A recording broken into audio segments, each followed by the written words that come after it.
نحمده ونصلي ونسلم على رسوله الكريم اما بعد فاعوذ بالله من الشيطان الرجيم بسم الله الرحمن الرحيم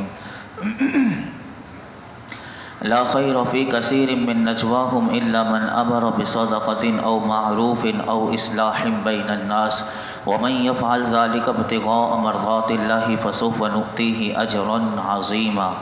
اور ان کے اکثر خفیہ مشوروں میں کوئی بھلائی نہیں ہوتی مگر ان لوگوں کے مشوروں میں جو صدقے کا یا نیکی کا یا لوگوں میں باہم صلح کرانے کا مشورہ کرے، اور جو اللہ کی رضامندی تلاش کرنے کے لیے یہ کام کرتا ہے اسے عن قریب ہم بڑا ثواب عطا فرمائیں گے۔ اس آیت مبارکہ میں اس گروہ کے لیے نصیحت ہے کہ جن کے مشورے فضولیات پر مشتمل ہوتے ہیں یا معاذ اللہ جو گناہ کو پروان چڑھانے کے لیے یعنی مشورہ کرتے ہیں، جیسے کہ سینما بنانا، بے حیائی کے سینٹر بنانے، فلمی صنعت کی ترقی کے لیے مشورے کرتے ہیں۔ قرآن کہتا ہے کہ یہ مشورے صرف خیر سے خالی نہیں بلکہ یہ شر سے بھرپور ہیں۔ اللہ تعالیٰ مسلمانوں کو ہدایت عطا فرمائے۔ ان کے مقابلے میں اس آیت مبارکہ میں ان لوگوں کے لیے بشارت دی گئی کہ جو نیکی کے لیے مشورے کرتے ہیں، ملک کے مسائل حل کرنے کے لیے، قوم کی پریشانیاں دور کرنے کے لیے، عوام کے معاملات سلجھانے کے لیے، لڑنے والوں کے درمیان صلح کروانے والے کے لیے، میاں بیوی اور دیگر رشتہ داروں کے جھگڑے ختم کروانے کے لیے، دوستوں میں اگر ناراضگی ختم کر کے جائز دوستی کروانے کے لیے مشورے کرنے والے کو مبارکباد دی گئی کہ وہ مبارکباد کے مستحق ہیں، کیونکہ یہ وہ لوگ ہیں کہ جو خیر کے مشورے ہیں، یعنی اس طرح مشورے کر کے یہ سارے معاملات میں خیر ہی خیر ہے۔ اور اسی طرح فرمایا کہ اسی آیت میں بطور خاص اللہ رب العالمین نے ان کا ذکر کیا کہ جو نیکی کی دعوت کو عام کرتے ہیں، جن کی سوچ یہ ہوتی ہے کہ مسلمانوں کا بچہ بچہ نمازی بن جائے، لوگوں کو سنتوں کا پتہ چلے، لوگ حضور کی اتباع کی طرف آئیں، اور فرمایا کہ ان میں خوف خدا اور عشق مصطفیٰ پیدا کس طرح کیا جائے، اس طرح کے وہ مشورے کرتے ہیں۔ اسی طرح ان کی سوچ یہ ہوتی ہے کہ معاشرے میں لڑائی جھگڑے ختم ہو جائیں، اسی طرح وہ یہ چاہتے ہیں کہ ہر ایک باعمل مسلمان بن جائے، لوگوں کے گھروں میں امن ہو جائے اور گھروں میں اللہ اور اللہ کے رسول کا ذکر ہو، اور اسی طرح فرمایا کہ اللہ کے پیاروں کا ذکر ہو۔ فرمایا کہ الغرض ان کاموں کے لیے یہ جو بھی یہ کاموں کے لیے مشورے کرتا ہے، فرمایا کہ وہ سب کے سب اللہ کے پیارے ہیں۔ اور آیت مبارکہ میں نے چند پہلو علماء نے جو ذکر کیے وہ میں نے آپ کے سامنے رکھے، ورنہ علماء کہتے ہیں حقیقت میں یہ آیت مبارکہ نجی معاملات یعنی پرائیویٹ معاملات سے لے کر صوبائی ہوں، قومی ہوں، ملکی ہوں، بین الاقوامی معاملات سب کو شامل ہے۔ اگر اس آیت کو پیش نظر رکھ کے بندے مشورے کریں تو آپ یقین کیجئے کہ پھر ہر جگہ امن ہی امن ہوگا اور رحمت ہی رحمت ہوگی۔ لیکن بدقسمتی سے مشورے جو ہم دیکھتے ہیں تو ہر ایک اس لیے مشورے کرتا ہے کہ کس طرح میں دھوکے دے کر میں صرف اپنا میرا مفاد حاصل ہو جائے، باقی کسی کا بیڑا غرق ہوتا ہے تو بیڑا غرق ہو جائے۔ لیکن آج مشورے فی زمانہ ایسے ہی کرتے ہیں۔ یہ ساری باتیں جو میں نے آپ کے سامنے رکھی، اگر ہماری یہ نیتیں ہوں تو ایسے لوگ اللہ کے پیارے ہیں۔ اور ساتھ ہی اسی آیت مبارکہ میں اللہ رب العالمین نے فرمایا کہ اچھے مشوروں پر اجر و ثواب بھی ملتا ہے، لیکن فرما دیا کہ یہ اس صورت میں ہے کہ جب یہ سارے کام تم اللہ کی رضا کے لیے کرو تب تمہیں اجر عظیم ملے گا، ورنہ اگر تمہارے اندر ریاکاری ہے کہ میں ریاکاری کے طور پر تم نے مشورہ کیا، اپنی واہ واہ کروانے کے لیے تم نے مشورے کیے، اپنے آپ کو بڑا لیڈر ثابت کرنے کے لیے، اپنے آپ کو بڑا عقل مند ثابت کرنے کے لیے، اپنے آپ کو بڑا مصلح کہلانے کے لیے، یا لوگوں میں میری عزت ہو جائے، میری شہرت ہو جائے، فرمایا کہ مجھے بڑا عالم کہا جائے، مبلغ کہا جائے یا متحرک کہا جائے کہ یہ بڑا شخص متحرک ہے، تو کہا کہ اگر اس میں ایسی نیتیں ہیں تو پھر تمہیں اجر عظیم تو دور کی بات ہے، تمہارا سارا عمل وہ تباہی اور خسارے میں چلا جائے گا۔ تو نیت بہت عظیم چیز ہے، نیت خالصتاً اللہ کی رضا کے لیے ہونی چاہیے۔ آگے اللہ رب العالمین نے ارشاد فرمایا وَمَن يُشَاقِقِ الرَّسُولَ مِن بَعْدِ مَا تَبَيَّنَ لَهُ الْهُدَى وَيَتَّبِعْ غَيْرَ سَبِيلِ الْمُؤْمِنِينَ نُوَلِّهِ مَا تَوَلَّى وَنُصْلِهِ جَهَنَّمَ وَسَاءَتْ مَصِيرًا، اور جو اس کے بعد کے اس کے لیے ہدایت بالکل واضح ہو چکی پھر رسول کی مخالفت کرے اور مسلمانوں کی راہ سے جدا راہ چلے تو ہم اسے ادھر ہی پھیر دیں گے جدھر وہ پھرتا ہے اور اسے جہنم میں داخل کریں گے، اور وہ کتنی بری لوٹنے کی جگہ ہے۔ اس آیت میں دو چیزوں سے منع کیا گیا جو حقیقت میں ایک ہی چیز ہے۔ پہلی چیز وہ رسول اللہ کی مخالفت سے وہ جائز نہیں کہ حضور کی پیروی کو چھوڑ کر ان کی مخالفت پر بندہ ہو۔ فرمایا دوسری بات مسلمانوں کے راستے کو چھوڑ کر اپنا کوئی نیا راستہ بنا کر چلنا، جیسے کہ نئے فرقے نئے گروہ لوگ، تو قرآن نے کہہ دیا کہ مسلمانوں کا راستہ یہ اطاعت رسول کا راستہ ہے، اس سے ہٹنا گویا کہ اطاعت رسول سے ہٹنا ہوگا۔ اور اس میں واضح طور پر ہمیں بتا دیا کہ نہ تم نے رسول اللہ کی مخالفت کرنی ہے اور نہ تم نے مسلمانوں کا راستہ چھوڑنا ہے۔ اور وہ راستہ کون سا ہے؟ وہ علماء اس بات پر متفق ہیں اور یہ مذہب حق اہل سنت و جماعت کا راستہ ہے کہ اسی میں مسلمانوں کی اکثریت ہے اور یہی بڑی جماعت ہے۔ 1400 سال سے جو راستہ اگر آپ اس میں غور کریں گے تو یہی راستہ آپ کو صراط مستقیم کا راستہ ملے گا۔ اس راستے سے ہٹ کر جو چلے گا قرآن نے بتا دیا کہ اسے جہاں چلنا ہے تو پھر چل لے، پھر ہم اسے اسی راستے کی طرف چلائیں گے اور وہ راستہ اسے جہنم کی طرف پہنچا دے گا اور وہ جہنم میں داخل ہو جائے گا۔ اللہ ہمیں ایسے راستے سے محفوظ فرمائے اور ہمیشہ مرتے دم تک ہمیں صراط مستقیم پر سواد اعظم کے راستے پر اللہ ہمیں گامزن فرمائے۔ آگے فرمایا ان اللہ لا یغفر ان یشرک بہ ویغفر ما دون ذلک لمن یشاء ومن یشرک باللہ فقد ضل ضلالا بعیدا۔ اللہ اس بات کو نہیں بخشتا کہ اس کے ساتھ کسی کو شریک ٹھہرایا جائے، اور اس سے نیچے جو کچھ ہے جسے چاہے معاف فرما دیتا ہے، اور جو اللہ کا شریک ٹھہرائے وہ دور کی گمراہی میں جا پڑا۔ اس آیت مبارکہ کا شان نزول علماء نے یہ لکھا کہ حضرت عبداللہ بن عباس رضی اللہ عنہما کا قول ہے کہ یہ آیت ایک بوڑھے اعرابی کے حق میں نازل ہوئی کہ جس نے میرے آقا سید الانبیاء صلی اللہ علیہ وسلم کی خدمت میں حاضر ہو کر عرض کیا یا نبی اللہ میں بوڑھا ہوں، گناہوں میں غرق ہوں، اس سوا کہ جب سے میں نے اللہ کو پہچانا اور اس پر ایمان لایا اس وقت سے کبھی میں نے اس کے ساتھ شرک نہیں کیا اور اس کے سوا کسی اور کو کارساز حقیقی نہیں بنایا، اور جرت اور دلیری کے ساتھ گناہوں میں مبتلا نہ ہوا، اور ایک پل بھی میں نے یہ گمان نہ کیا کہ میں اللہ سے بھاگ سکتا ہوں، میں شرمندہ ہوں، تائب ہوں، مغفرت چاہتا ہوں، تو حضور یہ بتائیے کہ اللہ کے ہاں میرا کیا حال ہوگا۔ اللہ رب العالمین نے یہ آیت نازل کر کے بتا دیا کہ اللہ رب العالمین اسے نہیں بخشے گا کہ جس نے اس کا کسی کو شریک ٹھہرایا، اس کے سوا جس کو چاہے بخش دے گا۔ علماء کہتے ہیں اس سے تین باتیں ہمیں اس آیت سے نکلیں، تین مسئلے نکلے۔ نمبر ایک،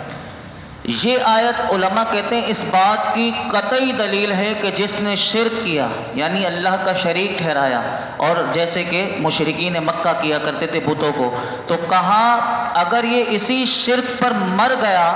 تو پھر تو اس کا حکم کفر کا ہی ہے، اور علماء نے کفر سے مراد بھی شرک سے مراد کفر ہی لیا ہے، تو کہا کہ پھر تو یہ بخشا نہیں جائے گا، ہمیشہ جہنم میں رہے گا۔ ہاں اگر اس مشرک نے یا کافر نے مرنے سے پہلے توبہ کر لی تو اس کی توبہ یقیناً مقبول ہے، یعنی اللہ اس کی توبہ قبول فرما لے گا۔ نمبر دو، اس سے یہ بھی پتہ چلا کہ گناہ کبیرہ،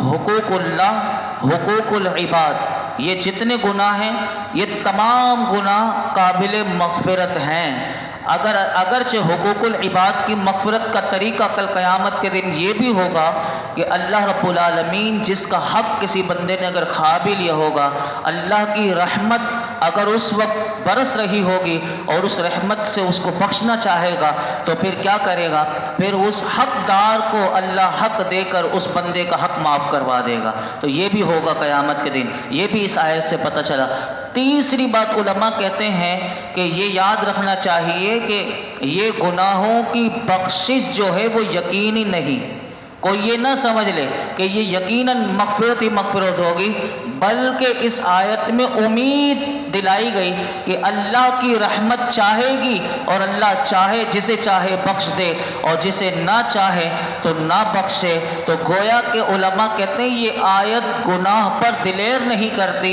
بلکہ گناہ سے بندے کو روکتی ہے کہ تو گناہ سے بخش اور اللہ سے مغفرت مانگ، وہ کریم ہے، چاہے گا تو تجھے بخش دے گا، اور اگر چاہے تو کسی ایک چھوٹے گناہ پر بھی پکڑ ہو جائے تو دنیا میں بھی وہ دکھا دیتا ہے کہ کیسے بندے کی پکڑ ہو جاتی ہے۔ آگے اللہ رب العالمین نے ارشاد فرمایا ان يدعون من دونه الا اناثا وان يدعون الا شیطانا مریدا، یہ شرک کرنے والے اللہ کے سوا عبادت نہیں کرتے مگر چند عورتوں کی، اور یہ عبادت نہیں کرتے مگر سرکش شیطان کی۔ اس سے کیا مراد کہ یہ عورتوں کی عبادت کرتے ہیں؟ تو یاد رکھیے علماء نے کہا کہ مشرکین کے بارے میں یہ جو فرمایا کہ یہ کچھ عورتوں کو پوچھتے ہیں، تو انہوں نے مؤنث بت بنائے ہوئے تھے۔ ان کے جو بت ہاتھوں سے جو بناتے تھے اس کا نام تھا لات، عزا، منات، یہ سارے مؤنث نام تھے۔ تو قرآن نے اسی لیے کہا کہ جس کی وہ عبادت کرتے ہیں اور اس کو اس قبیلے کی انثى یعنی عورت کہتے ہیں، اور اسی طرح یہ بھی کہتے تھے کہ جو ہم نے بت بنائے ہیں یہ اللہ کی بیٹیاں ہیں، نعوذ باللہ استغفر اللہ، یعنی یہ بت بنا کر ان بتوں کو اللہ کی بیٹیاں کہا کرتے تھے۔ اسی لیے اللہ رب العالمین نے کہا کہ یہ مشرک عورتوں کو پوجتے ہیں، یعنی یہ اس کی عبادت کرتے ہیں، یہ رب کی عبادت نہیں کرتے۔ اور اسی طرح ایک قول علماء نے یہ بھی لکھا کہ یہ جو کہا گیا کہ یہ عورتوں کو پوجتے ہیں، تو یہ بتوں کو کیا کرتے تھے؟ آج بھی آپ دیکھتے ہوں گے کہ جیسے ہندو وہ اس کو زیورات پہناتے ہیں ہولی دیوالی میں، تو سارے وہ جو اس کے اوپر چڑھاوا چڑھاتے ہیں، تو اسی طرح یہ بتوں کو زیور پہنایا کرتے تھے۔ اسی لیے اس طرح یہ بتوں کو عورتوں کی طرح سجاتے تھے، اس لیے انہیں عورتیں قرآن نے فرمایا۔ اور انہی مشرکین کے متعلق اللہ نے واضح کر دیا یہ حقیقت میں نہیں پوچھتے مگر یہ شیطان مردود کو پوچھتے ہیں، کیونکہ یہ کس کے بہکانے سے یہ بتوں کو پوچھتے ہیں؟ تو کہا یہ شیطان مردود کی وجہ سے یہ بتوں کی بت پرستی کرتے ہیں۔ تو اللہ رب العالمین ہم سب کو شیطان کے ہر قسم کے مکر و فریب سے محفوظ فرمائے۔ آگے فرمایا لعنہ اللہ وقال لأتخذن من عبادک نصیبا مفروضا، اور جس پر اللہ نے لعنت کی اور اس نے کہا میں ضرور تیرے بندوں میں سے مقررہ حصہ لوں گا۔ یہاں کس پر لعنت کی؟ پہلے بتا دیا کہ شیطان ہی ہے کہ جو بت پرستی کراتا ہے، تو شیطان پر اللہ نے لعنت کی اور اس نے کہا، جب اللہ نے اس پر لعنت کی تو شیطان نے کیا کہا؟ میں اپنا مقررہ حصہ ان بندوں میں سے لوں گا۔ تو کیا لے گا؟ تو علماء نے لکھا کہ یعنی اس شیطان نے یہ اللہ کی بارگاہ میں کہا کہ میں انہیں تیرا فرما بردار نہیں بننے دوں گا بلکہ اپنا فرما بردار بناؤں گا۔ تو آج ہم دیکھتے ہیں کہ یہ شیطان ہی ہے کہ جو لوگوں کو اپنا فرما بردار بناتا ہے، جو اللہ کی بارگاہ میں آنے نہیں دیتا۔ آگے ارشاد فرمایا وَلَأُضِلَّنَّهُمْ، اسی شیطان کے بارے میں اور بتایا، بڑا غور سے سنیے گا یہ کیا کیا کرتا ہے۔ یہ ہمارا قرآن ہے کہ ہمیں ساری باتیں بتا دیتا ہے کہ کہاں کہاں سے بندہ بہک سکتا ہے، کہاں سے اس کی بربادی شروع ہوتی ہے۔ تو وہ سارے راستے اللہ نے بتا دیے کہ اس راستے سے تم نے چوکنا رہنا ہے، اس شیطان سے تم نے، یہ کھلا دشمن ہے، اس سے کیسے بچنا ہے۔ تو اگلی آیت میں اللہ رب العالمین نے اس کا ایک اور وار بتایا، فرمایا وَلَأُضِلَّنَّهُمْ وَلَأُمَنِّيَنَّهُمْ وَلَآمُرَنَّهُمْ فَلَيُبَتِّكُنَّ آذَانَ الْأَنْعَامِ وَلَآمُرَنَّهُمْ فَلَيُغَيِّرُنَّ خَلْقَ اللَّهِ وَمَنْ يَتَّخِذِ الشَّيْطَانَ وَلِيًّا مِّن دُونِ اللَّهِ فَقَدْ خَسِرَ خُسْرَانًا مُبِينًا، اور میں ضرور انہیں گمراہ کروں گا اور انہیں امید دلاؤں گا۔ تو یہ ضرور جانوروں کے کان چیریں گے اور میں انہیں ضرور حکم دوں گا کہ اللہ کی پیدا کی ہوئی چیزیں بدل دیں گے، اور جو اللہ کو چھوڑ کر شیطان کو دوست بنائے تو وہ خل نقصان میں جا پڑا۔ یہاں پر بتایا گیا کہ شیطان مردود کا بڑا مقصد کیا ہے؟ بڑا مقصد یہ ہے کہ وہ لوگوں کو بہکاتا ہے اور عملی اعتبار سے اس کے بچنے کا، یعنی وہ یہ چاہتا ہے کہ نجات اور مغفرت کا کوئی راستہ باقی نہ رہے اور بندہ برباد ہو جائے، اس کی قبر بھی برباد ہو جائے، اس کی آخرت بھی برباد ہو جائے۔ تو قرآن نے بتایا کہ وہ کیا کرتا ہے، وہ تمہیں زندگی میں سب سے پہلے تو یہ سوچ دیتا ہے کہ تم نے لمبے عرصے تک زندہ رہنا ہے، یعنی بندے کو یہ سوچ دے دیتا ہے، اور جب یہ سوچ اس کے دماغ میں قوت پکڑ جاتی ہے تو پھر کیا ہوتا ہے، پھر دوسرا اس کا اٹیک یہ ہوتا ہے کہ وہ موت سے غافل کرتا ہے، یعنی بندے کے دل سے موت کا وہ ڈر ہی نکال دیتا ہے کہ موت بھی کوئی چیز ہے۔ پھر کیا ہوتا ہے، فرمایا اس امید پر کہ یعنی بندہ یہ سمجھتا ہے مجھے تو لمبی عمر ملے گی اور موت تو آئے گی نہیں، اس امید پر جیتے جیتے اچانک موت کی گھنٹی بجتی ہے اور موت جو ہے وہ اچانک اپنے شکنجے میں لیتی ہے، تو پھر اب اس سے ہوش آتا ہے اور اپنے اعمال کے بارے میں سوچتا ہے اب میں کیا کروں۔ تو پھر بتایا فی زمانہ اگر ہم دیکھتے ہیں تو یہی وجہ ہے کہ لوگوں کو اس نے سب سے پہلے لمبی امیدوں میں لگا دیا۔ امام غزالی رحمۃ اللہ علیہ بڑا خوبصورت جملہ ہمیں سمجھاتے ہیں، بڑے غور سے سنیے گا کیونکہ بس اسی آیت پر میں اپنی گفتگو مکمل کرتا ہوں کہ امام غزالی رحمۃ اللہ علیہ فرماتے ہیں لمبی زندگی کی امید دل میں بھان لینا جہالت اور نادانی کی وجہ سے ہوتا ہے، کیونکہ اگر علم نہیں سیکھا ہوگا اور نادان بنا رہا ساری زندگی، وہ سیکھنے ہی کچھ نہیں آیا، جیسے کہ یہ تو اللہ کا شکر ہے ہم سیکھنے کے لیے بیٹھ گئے قرآن کا، تو کہا کہ جہالت اور نادانی کی وجہ سے سب سے پہلے یہ ہوتا ہے کہ بندہ بس صرف لمبی امیدیں لگاتا ہے، کیونکہ بچہ جب آپ دیکھیں تو کیا ہوتا ہے، اس کو پڑھنے لکھنے کے بعد اب تو نے کمانا ہے اور اس کو لمبی امیدوں کی ایک فہرست ماں باپ بچپن سے دے دیتے ہیں، تو یہ ماں باپ بھی دیتے ہیں اور پھر شیطان اس میں اور اس کو پالش کر دیتا ہے، تو کہا کہ یہ جہالت اور نادانی کی وجہ سے ہوتا ہے۔ پھر کیا ہوتا ہے، پھر فرماتے ہیں پھر دنیا کی محبت کی وجہ سے، اب دنیا میں جب وہ دیکھتا ہے لوگوں کے پاس عیش و عشرت، پیسہ، گاڑی، بنگلہ، اسٹیٹس سب کچھ دیکھتا ہے تو اب دنیا کی محبت اس میں آ جاتی ہے۔ وہاں جہالت اور نادانی تو یہ ہے کہ آدمی اپنی جوانی پر بھروسہ کر بیٹھے اور بڑھاپے سے پہلے مرنے کا خیال ہی دل سے نکال دے، یہ سمجھتا ہے کہ میں بڑھاپے میں ہی مروں گا، تو یہ خیال دل میں آ جائے تو اب فرماتے ہیں اس طرح آدمی کی ایک نادانی یہ ہے کہ تندرستی کی حالت میں ناگانی موت کو ناممکن سمجھتا ہے میں تو صحت مند ہوں،